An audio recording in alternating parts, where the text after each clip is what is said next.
अस्सलाम वालेकुम रहमतुल्लाहि व बरकातुहू।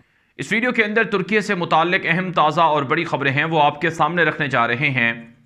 नाज़िर, तुर्की के अंदर 6 फरवरी को क़यामत खेज़ होलनाक ज़लज़ला आया था, जिसके नतीजे में 50,000 के करीब लोग जाँ बहक हुए हैं। 2.5 करोड़ से ज़ायद लोग मुतासर हुए हैं। ज़लज़लों का सिलसिला अब भी तुर्की के अंदर जारी है। गुज़श्ता रोज़ मलातिया एक इलाका है, वहाँ पर ज़लज़ला आया। उसके नतीजे में सैकड़ों लोग ज़ख्मी हो गए, कई इमारतें गिर गईं, यहाँ तक कि 2 लोग जाँ बहक हो गए। रिपोर्ट में बताया जा रहा है तुर्की के अंदर 10,000 से भी ज़ायद ज़लज़ले आ चुके हैं पिछले 1 महीने के दौरान।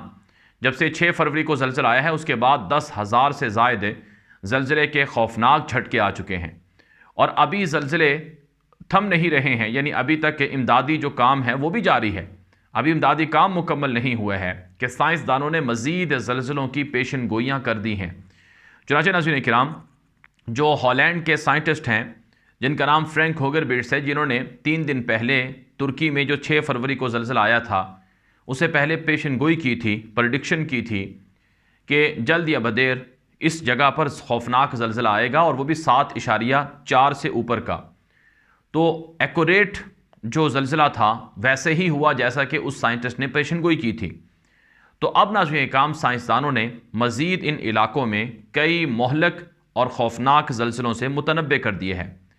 और रिपोर्ट में बताया जाता है कि साइंसदानों ने कई मुल्कों में ज़लज़लों के हवाले से ख़बरदार करते हुए कहा है कि 7.5 से ज़ायद शिद्दत का ज़लज़ला आ सकता है। ये जो डच साइंटिस्ट हैं हॉलैंड के फ्रैंक होगर बिट्स, इन्होंने अपनी ताज़ा वीडियो के अंदर ये बताया है कि जो तुर्की के अंदर ज़लज़ला आया है, इस ज़लज़ले की वजह से ज़मीन अभी तक अपने जो ज़मीन के अंदर तब्दीलियाँ हैं, जो सिस्मिक एक्टिविटीज़ हैं, वो अभी तक नहीं रुकी हैं और जो ज़मीन के अंदर तब्दीलियाँ हैं वो हो रही हैं। जबकि तुर्की के जो मशहूर साइंटिस्ट हैं उनकी जानिब से भी यही कहा जा रहा है कि तुर्की की जो टेक्टोनिक प्लेट हैं वो अपनी जगह से हिली हुई हैं। जब तक वो ज़मीन अपनी जगह पर बराबर नहीं होगी, साकिन नहीं होगी, तब तक ये ज़लज़ले और इस तरह के ज़लज़लों के झटके के इम्कानात आते रहेंगे। तो डच साइंटिस्ट फ्रैंक होगर बिट्स के मुताबिक ना सिर्फ तुर्की बल्कि फ़लस्तीन, इसराइल, लबनान, उर्दन, मिस्र और इसी तरह से सऊदी अरब का शुमाली इलाका, जबकि इराक़, शाम और इसी तरह से ईरान, यहाँ तक कि पाकिस्तान और बाज़ अरब ममालिक के अंदर खौफनाक ज़लज़ले आ सकते हैं। और मार्च का जो पहला दूसरा हफ्ता है ये बड़ा इंपॉर्टेंट बताया जा रहा है। बताया गया है, उन्होंने अपनी वीडियो के अंदर, डच साइंटिस्ट फ्रैंक होगर बिट्स ने अपनी ताज़ा वीडियो में ये कहा है कि इंडोनेशिया, जापान और साउथ चाइना के अंदर भी ख़तरनाक ज़लज़ले आ सकते हैं मार्च के पहले 2 हफ्तों के दौरान। उन्होंने कहा कि ये पॉसिबिलिटी है, ये इम्कान है और इसका मतलब ये है कि जो लोग इन जगहों में रहते हैं वो एक्स्ट्रा केयरफुल हो जाएं, वो अपनी एहतियात करें। और साथ साथ बताया जा रहा है कि ये जो साइंसदानों की ज़लज़लों के हवाले से नई प्रेडिक्शन है, इस पर मुख्तलिफ ममालिक ने भी काफ़ी जो एहतियात है वो बरतना शुरू कर दी है। मसलन तुर्की के अंदर ख़ास तौर पर जो डच साइंटिस्ट की प्रेडिक्शंस हैं उनको काफ़ी अहमियत दी जा रही है, क्योंकि उन्होंने अब तक जो कहा है वो बिल्कुल उसी तरह से ज़लज़ले के झटके भी आए हैं और बिल्कुल उसी तरह से उतनी शिद्दत से नुकसान हुआ है।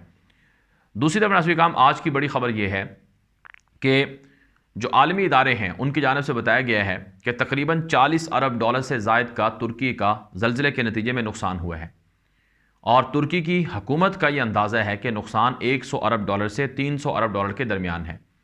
तुर्क सदर तैयब एर्दोगान का आज का ये बयान मौजूद है कि हमने ज़लज़ला मुतासरीन के लिए घर बनाना शुरू कर दिए हैं।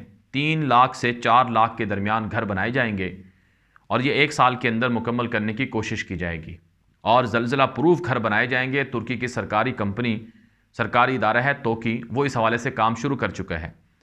जबकि मुख्तलिफ मुल्कों से तुर्की के अंदर जो इमदाद का सिलसिला है वो भी जारी है। नाज़रीन काम, सबसे ज़्यादा जो इस ज़लज़ले में इमदाद दी गई है वो UAE की जानिब से, सऊदी अरब की जानिब से, कतर की जानिब से और दीगर अरब दुनिया की जानिब से दी गई है। यूरोप, नेटो, अमेरिका वगैरह से भी इमदाद वगैरह दी गई है। पाकिस्तान से भी इमदादी काम के लिए जो टीमें थी वो रवाना की गई थी और पाकिस्तान से भी लोग मुतासरीन की बहाली के लिए मौजूद हैं। मुख्तलिफ़ तरह के फ़लाही इदारे हैं वो काम कर रहे हैं।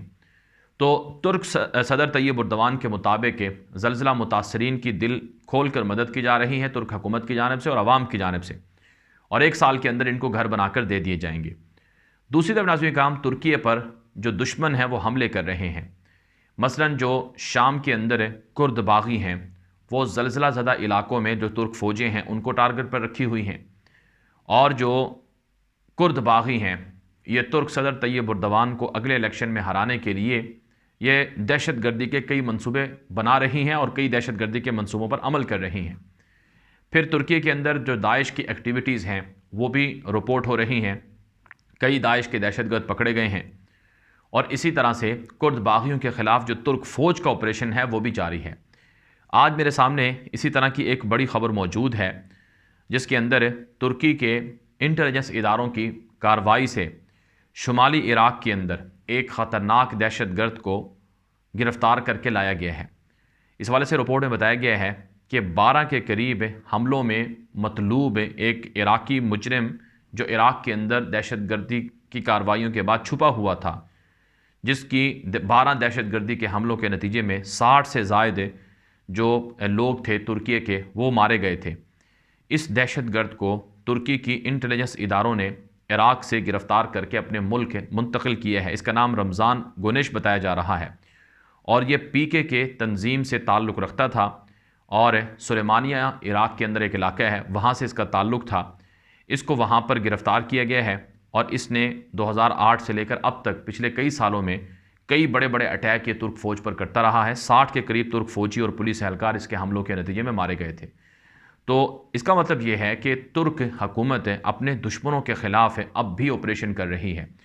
رپورٹس میں بتایا جا رہا ہے کہ اردگان نے دشمنوں کے دانت توڑ کر رکھ دیے ہیں، کیونکہ دشمن جو اردگان کے ہیں وہ کوئی 1 یا 2 یا 3-4 تنظیمیں نہیں ہیں، کوئی 1 یا 2 ملک نہیں ہیں، بلکہ یورپ کے 43 ملک، پوری صلیبی دنیا، پوری یہودی دنیا وہ اردگان کی جان کی دشمن بنی ہوئی ہے۔